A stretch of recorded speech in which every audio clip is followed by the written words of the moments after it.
The old man raised his shotgun and aimed it straight at the guy in front of him, but he didn't pull the trigger. Instead, he ordered the man to strip off all his clothes. Terrified, the man had no choice but to shakily take off his shirt. Still not satisfied, the old man fired a shot right at his feet. The man was so scared he couldn't stop shaking. He quickly took off his shoes, socks, and pants until he was left standing there in just his underwear. But before Jack could even catch his breath, the old man pointed off into the distance, signaling him to start walking into the blazing desert. The temperature was pushing 40 degrees Celsius, and walking into that heat with barely anything on was basically a death sentence. Jack hesitated, wanting to resist, but the moment he turned his head, he was staring down the barrel of that same cold shotgun. With no other choice, he took his first step forward. Jack was full of regret. He should have never taken this job as the old man's guide, all for a little extra cash. Because of him, his grandfather was now dead, and he knew he was next. But just then, Jack spotted something in the distance, a familiar power pole, and it hit him. His grandpa once built a cabin in this area. There might still be supplies inside. Without wasting a second, Jack turned and sprinted toward where he thought the cabin might be.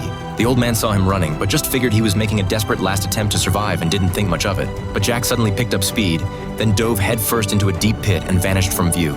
Furious, the old man jumped in his truck and drove after him. Meanwhile, Jack was racing against time, digging through the sand and rubble. He finally found a hidden entrance. He pulled away the rocks and crawled inside.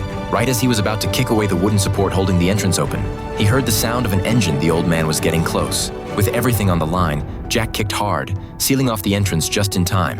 But before the dust could even settle, the old man had already noticed something strange. He raised his gun and waited patiently at the entrance, ready to shoot the moment Jack came crawling out. What he didn't know was that this wasn't just a regular hole, it was Jack's grandfather's old survival shelter. Jack searched the place top to bottom and found a water canteen, but it was completely dry. Thankfully, he also came across a pair of boots his grandpa had left behind. Even though his feet were already torn up and bleeding, he forced the shoes on and limped deeper into the cave. There he found an old supply map from when his grandfather used to work as a guide. On the back was a photo of the two of them together. Jack stared at it, heartbroken, and silently promised to bring that old man to justice. Suddenly, he heard footsteps outside the shelter. Quickly, he stuffed the map into the lining of his pants and hid in the shadows. Sure enough, the old man had followed his trail and found the entrance. Weapon in hand, he crept in slowly. Just when things were about to go south, Jack spotted a hidden crawl space in the wall and slipped inside. But as he shut the door, the old man saw it. Acting like he hadn't noticed, the old man called out Jack's name, then quietly lit a fuse and tossed it into the wall.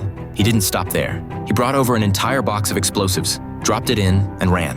Inside, Jack heard the faint crackle of the fuse burning. He lunged out and tried to stomp it out, but it was too late. The fire had already reached the end. With no time to think, Jack threw himself toward the entrance with everything he had.